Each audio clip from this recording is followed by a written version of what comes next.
Hi, I'm your host Jose, and today I'm here with Adrian, Rhea, and James. Today we've had the opportunity to be on Grassroots, and today we're going to talk about the future, what we think of the current day, and our experience today, this morning, on the Eco Flight, and on Friday in the Roaring Fork Conservancy. Starting on Friday, we went over to the Roaring Fork Conservancy to talk about watershed and some of the effects of the fire.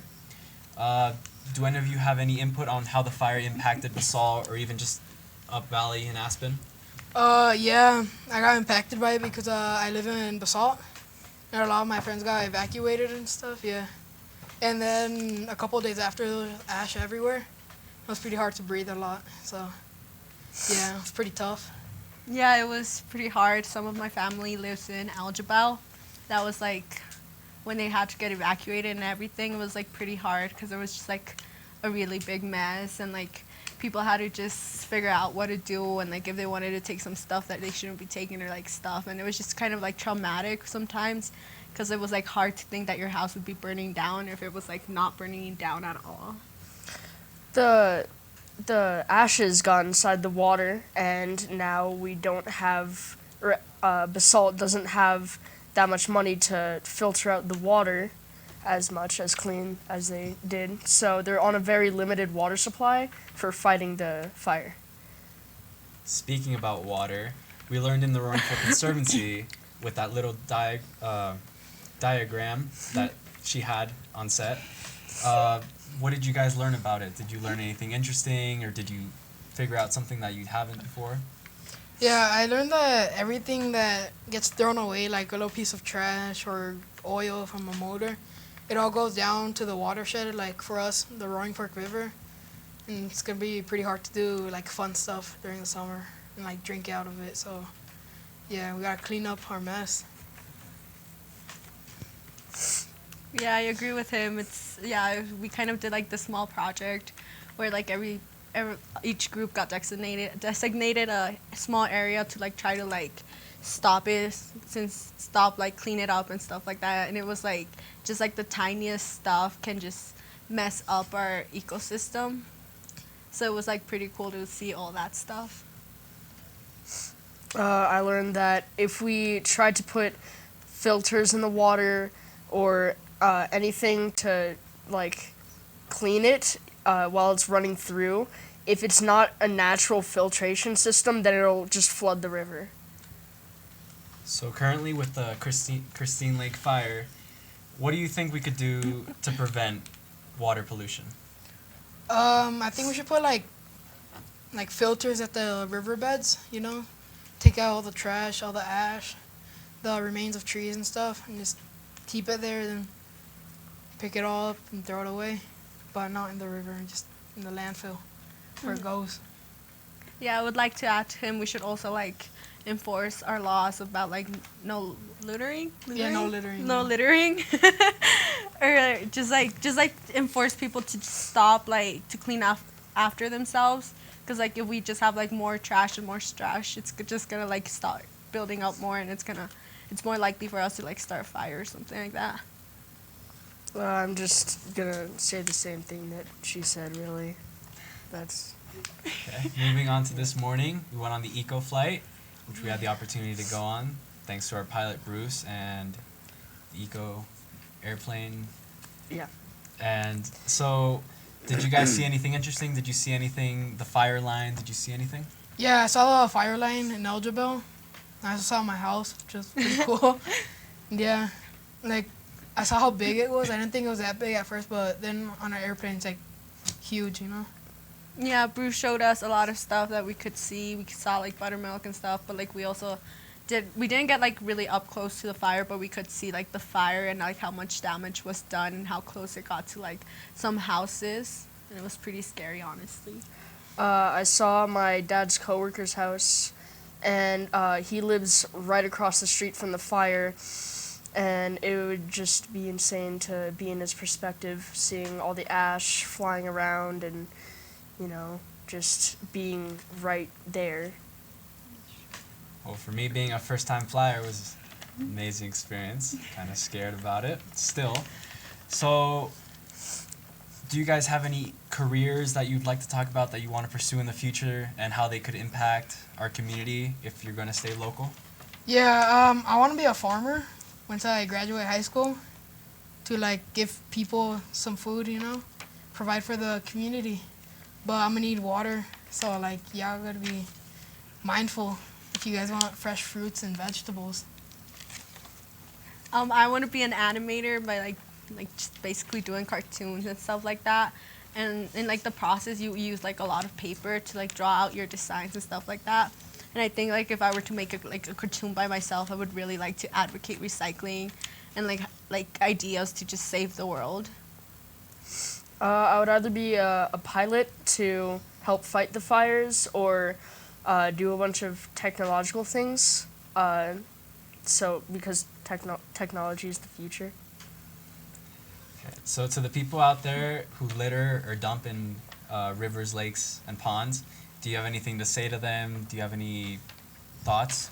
Yeah, like if you do that, pick up your trash. Probably a trash can nearby, and just like hold it. You got hands for a reason, so throw it away like a normal person. Yeah, honestly, I would have to agree with him. It's kind of like disgusting that like somebody like is just like, I mean, it's just so nasty that you're not thinking about somebody else when you're loitering.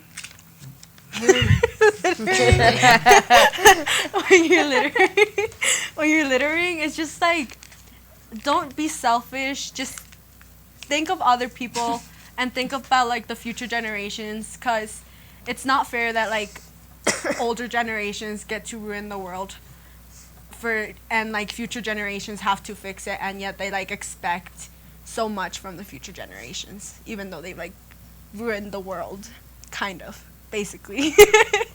If you throw trash on the ground, it's not cool, man. It's not cool. Nah, pick it up. Into the trash. Simple. Well, I don't know about the three of you, but I enjoy going outside. I like to go swimming, biking, hiking, running. What do you think we could do to preserve some of the lands, like just open fields or the mountains or like big national parks? What do you think we could do? Make like state parks for them to protect them for future generations, for everybody to enjoy them. Yeah, I agree with him, because that's true. Like if we don't make state parks or stuff like that, just people are gonna go in and they're gonna start taking away stuff that's supposed to be there, and they're gonna like not even respect stuff. But like if we enforce the law and we tell them respect this, and they're forced to respect something that should be respected. We should enforce law against people who like to litter and just hurt the environment. And we should have people that clean, just as a job, like clean it up. And I mean, it'll be an easy job if everybody, just doesn't litter or break anything. Well, you always see those signs that say no dumping, no littering, $100 fine or something like that. There's still unthoughtful people that go and litter or dump trash in like a river or just in a park. So how do you think we could actually get through to them and not have them litter so that we don't have to, so that our lands aren't going to be polluted?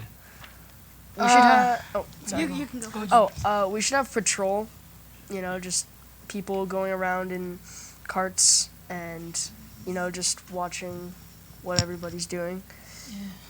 Just have eyes everywhere, or a camera. Yeah, like motion Or sensors. cameras. Yeah. Take a picture and you're like, oh no, catching me throwing away my trash. And then you're arrested. I like that idea. Okay, well, today we see a lot of problems with, we're fighting wars in Afghanistan and in the Middle East for oil, and most of our parks are in danger because if they end up finding oil there, they might end up being taken away just for the oil, and then we can't use the land anymore for however long until the land regrows. What do you think? Do we really need the oil? Is it worth it to take away nature?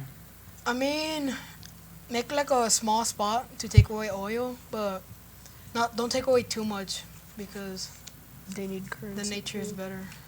Like honestly, for me, I feel like we have to appreciate our nature and our forests because like there's a lot of like deforestation and stuff happening to the world right now, and I feel like we need to start appreciating more our world because like if we just don't appreciate it, then like I mean the world was given to us like the way that it is, and we shouldn't be like messing around with it because like I mean, I believe in climate change. I don't know if some people out there don't believe in climate change, but I believe in climate change personally.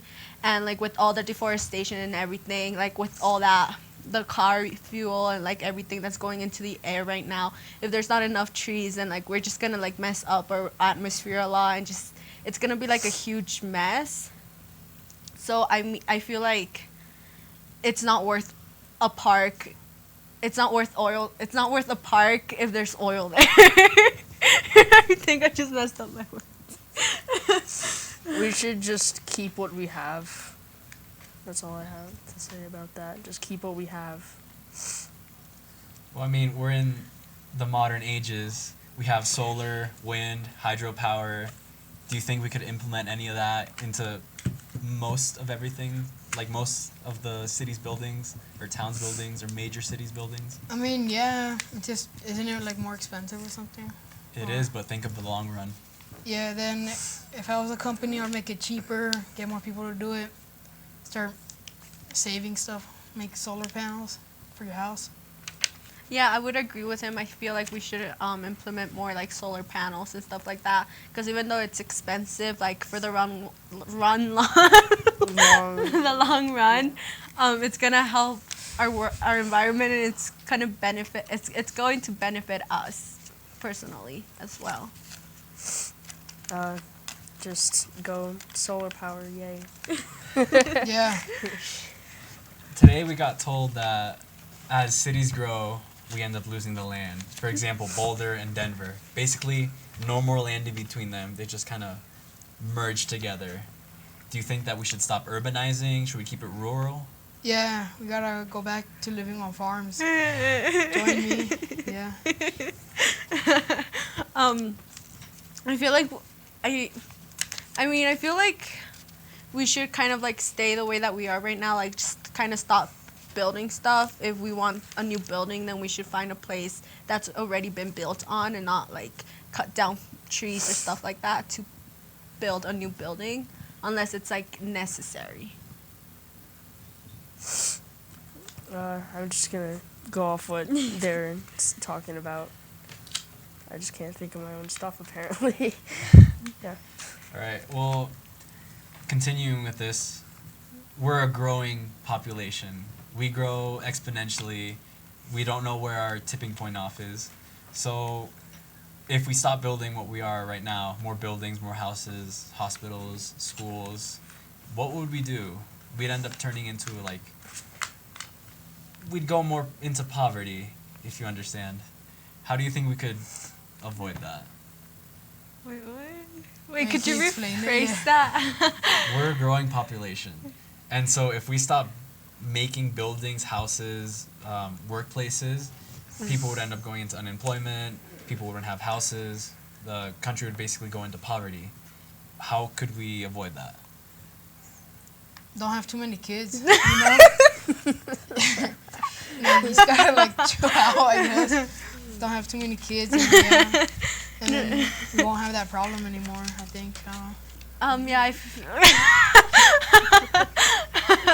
no, I honestly agree with that. I feel like we're growing way too quickly for our Earth right now, and I feel like we need to calm down and stop having that many kids, as Adrian is here, and until like we figure out like what to do, how to balance stuff with nature and humans, just like how to balance it out. And then, like, we can probably, like, start doing it again if we want. Maybe we should stop for now until we get notice that we're running out of houses, we need to build more. Yeah, that's about it. We just... Well, one major concern is a lot of countries in Asia, some of them have a higher population that are older, and then not as many young people. What if that happens to us? We'd end up losing that majority of young people who strive for a job, who go to school, who get an education, and we'd end up replacing them with elderly people who can't do as much, who can't do hard labor. What would we do about that? I would say give them easier jobs, like in an office or something, you know? Yeah, for the younger generation. If all the older people are gonna die off, then you could have babies, but not too many, you know? Yeah, I think it's in China. Is it in China where you can only have a certain amount of Yeah, you kids? can only have one. Yeah. Well, like, what is that in China where people have where there's more elder? Well, I feel like that is happening in China because of that law that you're only allowed to have a certain amount of kids. But like right here, like I don't think this is happening in the U.S. But like if we were to enforce a law like that, then it would probably happen. So we should probably like